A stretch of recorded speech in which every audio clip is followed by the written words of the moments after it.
All right, so let's just go ahead and get the definition. So just to refresh our memory, a relation is a group of ordered pairs. Nothing special about them, just any ordered pairs you want.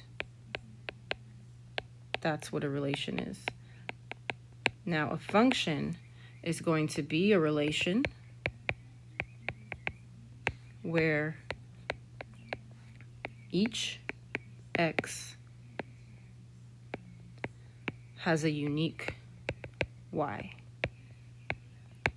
So to me, an easier way of thinking about that is x values cannot repeat.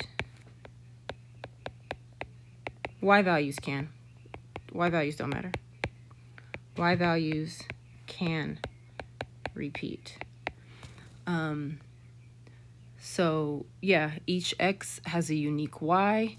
That means your x's cannot repeat, but your y values can. Another thing to understand is that a relation is a group of ordered pairs, and a function is a relation. A function is also a group of ordered pairs, okay? But they're a special type of relation where your x values don't repeat. So every function is a relation, but every relation is not a function.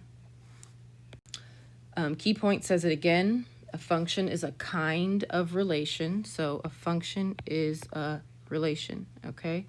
It is a relation, but each input, x, has a unique output, y.